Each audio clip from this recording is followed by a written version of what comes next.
Bonjour, bienvenue dans la vidéo Le cycle de vie typique d'un projet. J'ai le grand plaisir de vous présenter Marina Buzan-Zwierska qui animera les 3 prochaines présentations portant sur le cycle de vie typique d'un projet du secteur public, Prozoro et Public Bid, comment soumissionner, ainsi que 10 conseils pour réussir un appel d'offres. Marina possède une vaste expérience dans la gestion de projets complexes, y compris sur les plateformes numériques du gouvernement ukrainien, notamment la plateforme Prozoro. En effet, elle est responsable du développement et de la gestion de l'initiative pour la transparence dans les industries extractives, une plateforme mondiale qui traite des questions clés de gouvernance dans les secteurs du pétrole, du gaz et des mines. Par conséquent, elle est particulièrement bien placée pour animer les 3 prochaines présentations. Je suis certain que vous les trouverez à la fois intéressantes et utiles sur le plan pratique. Elles vous permettront sans aucun doute de maîtriser beaucoup plus facilement et rapidement les processus de réponse aux appels d'offres des projets du secteur public. Bien, j'en ai assez dit. Je vais maintenant passer la parole à la très compétente Marina. Merci Alexis. Bonjour à tous, je suis vraiment ravie que l'ICC Ukraine m'ait demandé de réaliser ces 3 vidéos pour soutenir le programme Rebuild Ukraine. Je suis également ravie que vous souhaitiez en savoir plus sur le programme et sur la manière d'y participer. La première de ces présentations porte sur le cycle de vie typique d'un projet du secteur public, de sa conception à son achèvement. Comprendre ce processus est important car cela vous permet de planifier et de vous préparer à toute offre que vous déciderez de soumettre. Croyez-moi, plus vous avez de temps, mieux vous pouvez vous préparer et donc plus vous avez de chances de gagner. Comprendre le cycle de vie vous aidera également à saisir la valeur du portail Rebuild de l'ICC et la façon dont il peut devenir une partie intégrante de votre processus de planification. Pour commencer, j'ai pensé qu'il serait utile d'examiner les 5 phases standards du cycle de vie de la gestion de projet. J'expliquerai ensuite les 2 phases supplémentaires dans les projets du secteur public de Rebuild Ukraine. Pour clarifier les attentes, il y a un point que je souhaite préciser avant d'entrer dans les détails du cycle de vie des projets du secteur public ukrainien. Il n'y a aucune garantie qu'un projet, simplement parce qu'il a été lancé, ira jusqu'à son achèvement. Les projets peuvent être annulés pour diverses raisons à n'importe quelle étape de leur progression jusqu'à la conclusion du contrat. Bien sûr, plus un projet est avancé, moins il y a de chances qu'il soit annulé. Il est également vrai que plus un projet est critique, comme la réparation d'infrastructures essentielles détruites, plus les processus d'approbation sont rapides et plus il est certain que le projet sera mené à bien aussi vite que possible. Bien, commençons à décrire les différentes phases du cycle de vie d'un projet. Le cycle de vie de tout projet typique se compose de 5 phases. Vous explorez les besoins du projet et analysez la portée, les risques et les avantages. Constitution de l'équipe projet et répartition des tâches pour élaborer le plan d'action. Gare, exécution. Transformer le plan d'action en réalité, assurer le suivi, vérifier que le projet avance comme prévu et apporter les ajustements nécessaires, clôturer, terminer le projet et analyser l'expérience pour en tirer des enseignements. Toutes ces étapes se retrouvent dans les projets du programme de reconstruction, auxquels s'ajoutent les phases supplémentaires de financement et de passation de marchés ouverts. Ces 2 phases supplémentaires sont gérées via les plateformes gouvernementales ukrainiennes Dream et Prozoro. Comme nous le verrons, Dream est l'endroit où les projets sont initiés, affinés et proposés pour financement. Prozoro est la plateforme de passation de marchés publics du gouvernement ukrainien où les projets font l'objet d'une procédure d'appel d'offres ouvertes.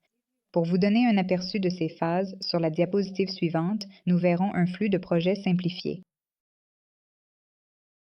Ici, nous pouvons voir le schéma simplifié du déroulement d'un projet que j'ai préparé.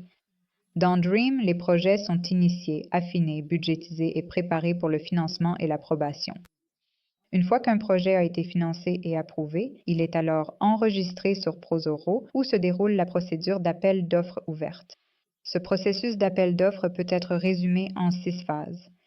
Soumission des offres, les entreprises déposent leurs propositions. Qualification, les entreprises sont informées si elles sont qualifiées ou non pour accéder à la phase d'enchère.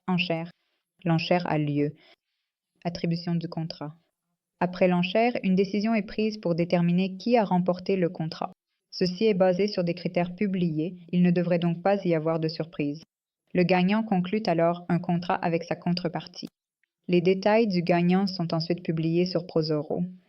Le projet entre alors dans les phases de mise en œuvre et d'achèvement, toutes publiées sur Prozoro et Dream.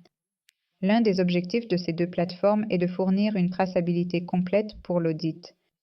Cela garantit une transparence maximale et réduit au minimum les possibilités de corruption. Dans les diapositives suivantes, nous examinerons de plus près Dream et Prozoro, où j'expliquerai chacune de ces phases plus en détail.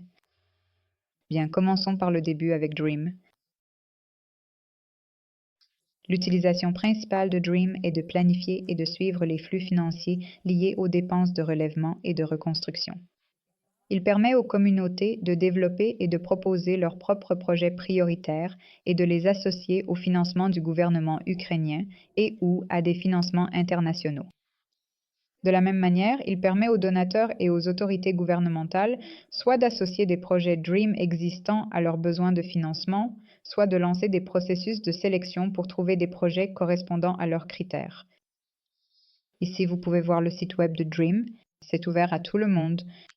N'importe qui peut interroger la base de données et suivre l'avancement d'un projet.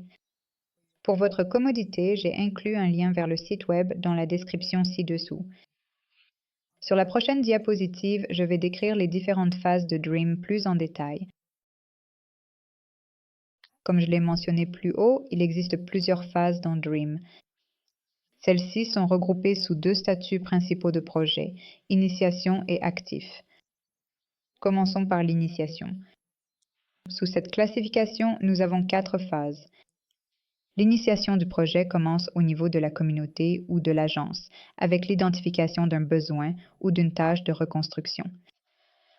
Une fois qu'un concept de projet est formulé, il est saisi dans la plateforme Dream.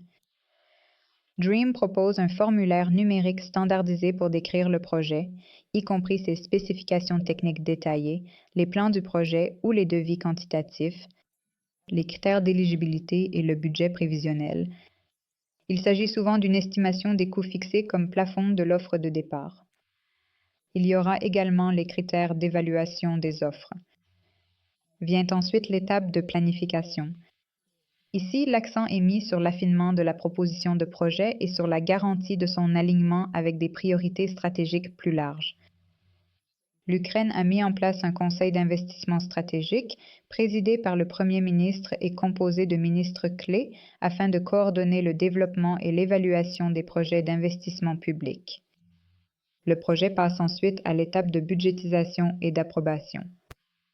Le rôle de DREAM dans la budgétisation est crucial. Il affiche quels projets sont envisagés pour un financement et lesquels ont été approuvés, ainsi que leur statut de financement. Bien sûr, tous les projets proposés ne peuvent pas être financés immédiatement. Ils doivent être hiérarchisés par ordre de priorité. Le Conseil d'investissement stratégique examine ce portefeuille afin de décider quels projets recevront un financement public dans les prochains budgets. L'allocation budgétaire ou les sources de financement sont confirmées pour le projet, par exemple le montant provenant du budget de l'État, des budgets locaux ou de fonds de donateurs pour cette année-là. Cela inclut le fait de savoir si un projet est entièrement financé ou s'il nécessite un financement supplémentaire. Fin 2024, le Conseil a approuvé un portefeuille de 787 projets, dont 92 projets prioritaires initiaux pour une valeur totale d'environ 25 milliards de hryvnias. Cela représente plus de 600 millions de dollars américains. Les projets sélectionnés pour un financement concernaient des domaines tels que la santé, l'éducation, l'énergie, les transports et le déminage. Un financement supplémentaire si nécessaire. Une fois que le Conseil approuve un projet, cela signifie que le projet est autorisé à avancer et peut rechercher tout financement supplémentaire requis si besoin. Une fois qu'un projet a obtenu l'approbation et le budget, même partiel, son statut dans DREAM passe de l'initiation à actif. À cette étape, les spécifications détaillées du projet sont finalisées et complétées. La documentation d'appel d'offres est préparée. Ces informations sont ensuite transférées sur Prozoro, la plateforme d'achat public du gouvernement ukrainien. Cependant, lors du transfert du projet vers Prozoro, il est possible qu'un projet soit divisé en sous-projets distincts. Sur la diapositive suivante, nous allons examiner comment cela est structuré. Comme indiqué sur l'image de la diapositive, vous devez noter que chaque projet dans Dream peut être divisé en plusieurs projets Prozoro individuels. Chacun aura son propre ensemble de documents d'appel d'offres et de critères de sélection. Si cela se produit, un identifiant unique Dream commun est partagé et affiché à la fois sur le projet Dream et sur tous les projets et sous-projets associés dans Prozoro. Un identifiant unique Prozoro distinct qui identifie le sous-projet est attribué à chaque sous-projet. Cet identifiant Prozoro est utilisé lors de la soumission d'une offre. Vous verrez cela dans la vidéo Prozoro et Public Bid, comment soumettre une offre.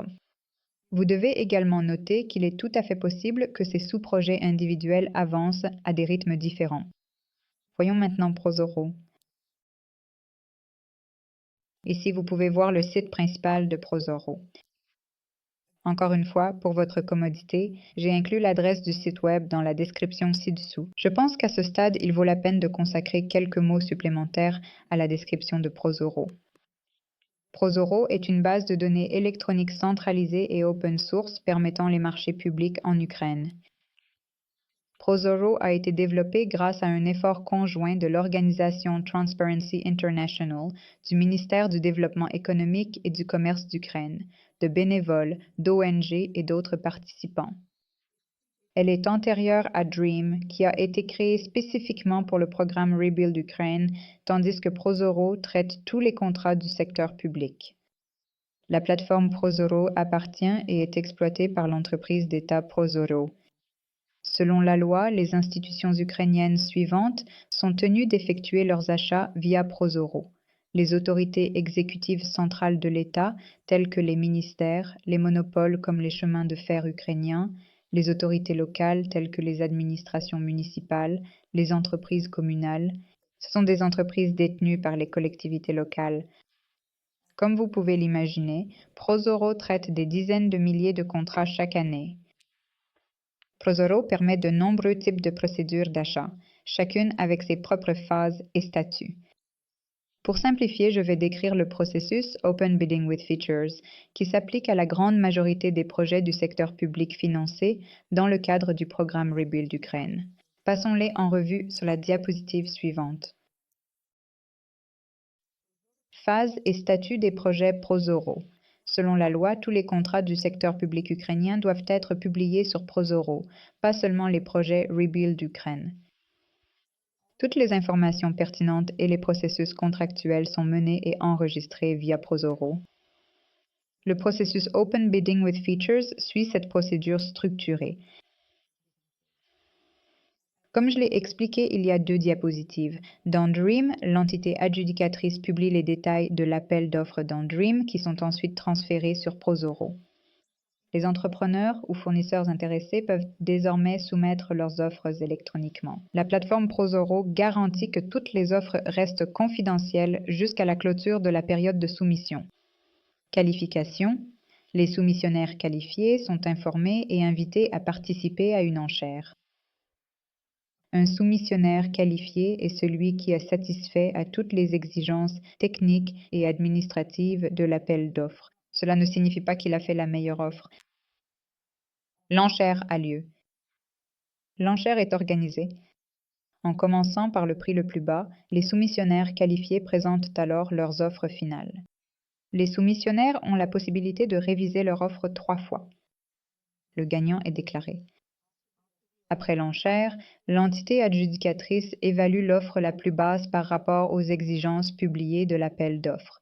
Prozoro enregistre toutes les étapes de l'évaluation. Le gagnant est sélectionné selon les critères prédéfinis. La décision d'attribution et les détails du contrat sont ensuite publiés sur Prozoro pour consultation publique, conclusion du contrat. Le soumissionnaire retenu finalise les détails du contrat avec l'entité adjudicatrice.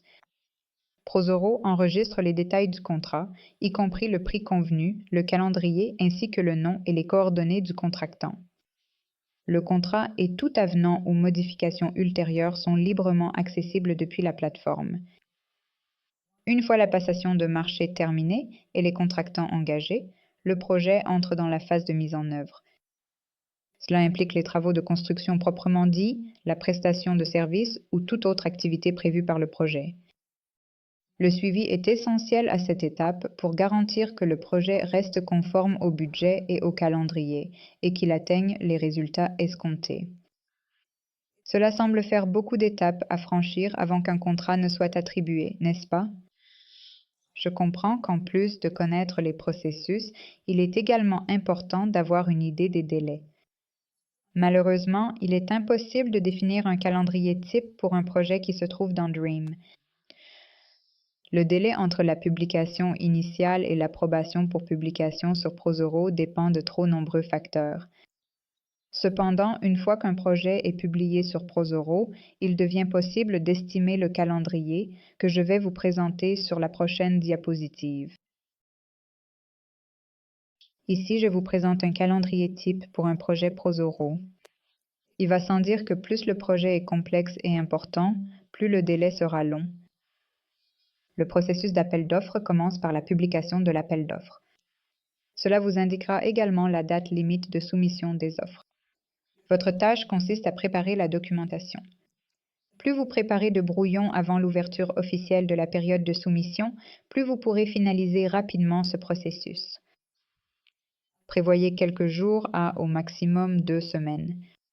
Il est ensuite possible de demander des éclaircissements sur les points qui ne sont pas clairs dans les documents d'appel d'offres. Vous devez prévoir de 3 à 5 jours pour cela. Acceptation des propositions. Prozoro accorde généralement de 2 à 15 jours.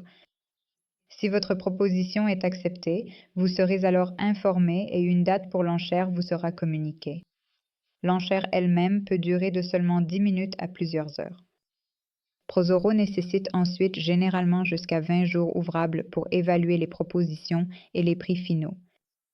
À la fin de cette période, ils annonceront le gagnant. S'il y a des recours contre la décision d'attribution, cela peut prendre jusqu'à 10 jours. La phase finale est la conclusion du contrat. Il n'est pas rare que cela prenne jusqu'à 20 jours supplémentaires. Ainsi, le délai entre la publication des documents d'appel d'offres et la signature du contrat peut varier de 2 semaines à plusieurs mois.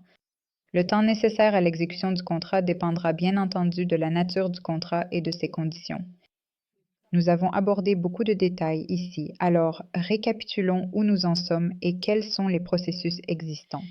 Sur la diapositive suivante, je vous propose un graphique récapitulatif du cycle de vie d'un projet du secteur public. Voilà donc ce que cela donne.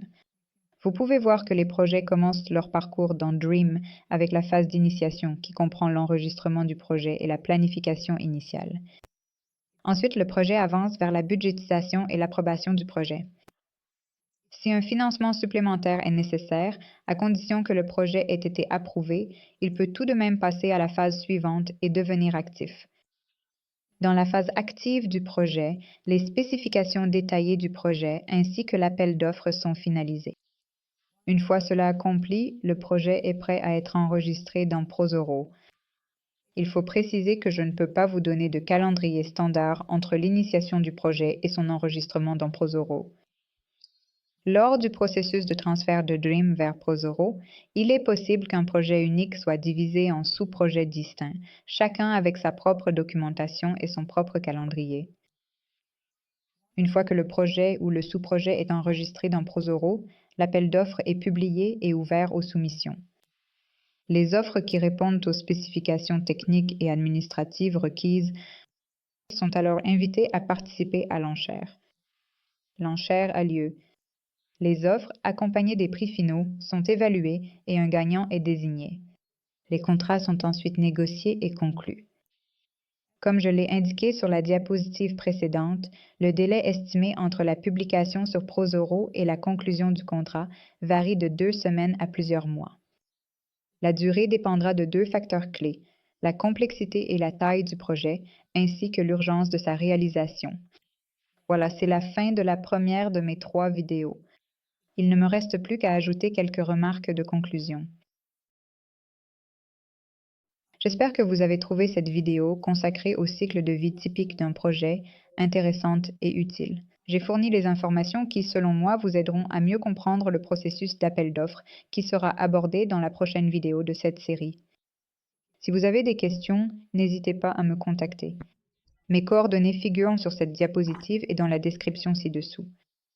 Si vous avez trouvé ces informations utiles, n'hésitez pas à partager cette vidéo et cette playlist avec vos collègues professionnels. Et surtout, souvenez-vous, nous sommes là pour vous aider. Je m'appelle Marina Busan-Svirska. J'ai hâte d'avoir de vos nouvelles.